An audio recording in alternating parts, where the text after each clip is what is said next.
We're here today. We're talking to Dan Castricone. And Dan, I understand you're running as an assemblyman. Where are you running as an assemblyman? And what district? I'm not currently in office, but I am running for the New York State Assembly.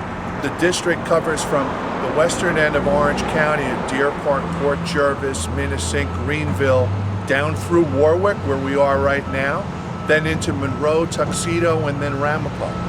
Yeah. What are the big issues in the campaign right now? If you win, you're running for the Republican primary. Right. We have the Republican primary and the Conservative primary coming up on September 9th. The seminal issue in the campaign is the annexation issue going on in Monroe with the village of Kiryas Joel. If the village of Kiryas Joel is allowed to annex the 507 acres from the town into the village, that population will double. We'll increase the high-density housing that's going on there. We'll have a terrible time with the sewer plant. We'll need to replace the sewer plant. The Ramapo River, its ability to handle the effluent that would be created. I'm concerned. I don't think that the ability is actually there to handle the effluent. Is your preference to have those resources moved in another direction, whether it's for industry or commerce? You know, we need to use, resources are scarce and limited.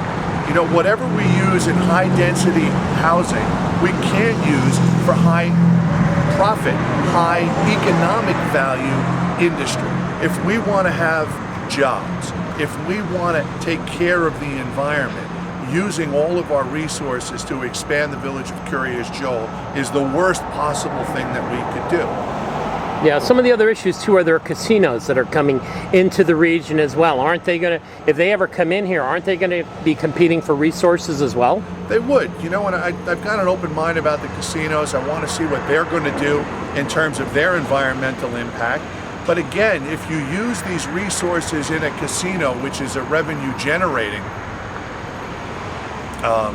enterprise, then those same resources aren't available, you know, for a less than revenue positive situation like we're talking about with the village of Kiryas Joel.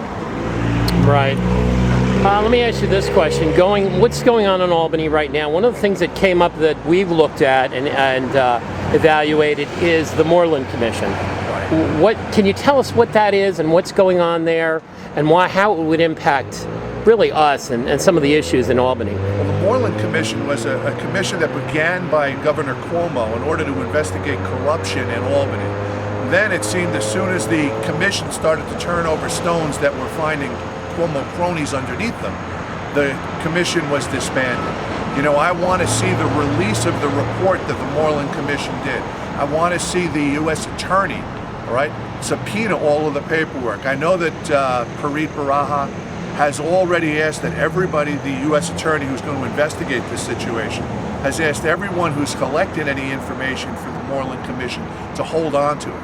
You know, this needs to go forward. The idea that we don't need the Moreland Commission because the legislature passed some campaign finance laws is ridiculous. That Albany is a cesspool. We need to send people up there that can be trusted. We need mature leadership. We need honest people. We need people that don't need a job. People that want to go to Albany because they want to make it better. That's what I hope to do. Tell us a little bit about your background very quickly. I know you're a businessman and an attorney as well. How's that going to help us in Albany? Well, you know, I have run my own business for the last 25 years. I know a little bit about making payroll. I know a little bit about budgeting. I know a little bit about the ups and downs of the business cycle. You know, I did go to law school, you know, while I was running my own business. It's nice to have somebody who's going to try to write the laws that actually has read a few. You know, when it comes to what goes on in Albany, I'm an educated guy, you know, but I'm a small town guy too. You know, I'm a family man, a wife and 3 kids. We're trying to get by on, you know, on what we make in our business. With the increased costs, with the crazy taxation that goes on in New York State, it's very difficult for the small businessman to get by. I want to make it better for myself, and I want to make it better for everybody else too. Yeah. Last question, Dan, and I was at a meeting a few weeks ago where they asked the question, would you retire in New York? And they asked it of 300 people, and none of them raised their hand that they plan to retire in New York. What does that say about what's going on right now, and how can you change that? Well, let me tell you a story. I've been in the insurance business for 25 years, right? One of my first clients was a family called the Burns family. I wrote their insurance. Later on, their kids became drivers, and they were added to the policies, right? And then the kids go off to college. You expect those kids to come back, and that's how your business grows in insurance agency, is you write the kids' policies. Well, the Burns kids never came back.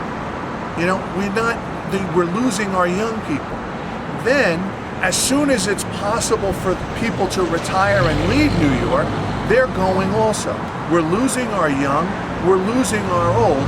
The people that are left in between are the people that are struggling to raise families, and they can't afford the tax burden. It can't afford to go on like this. We've got to cut taxes. New York spends more on Medicaid than Florida, California, and Texas combined. It's got to stop. The people that are left here can't afford to carry that burden anymore. Very good. Dan Castricone, final words about the primary that's upcoming in the election. Right, the primary is September the 9th. For Republicans and conservatives, I'll be on the ballot there. General election is November the 4th.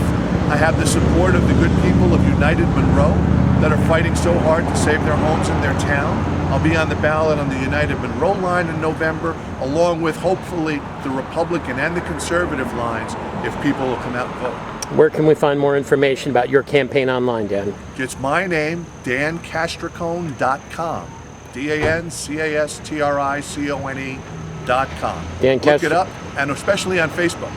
Dan Castricone, thank you very much. Thank you.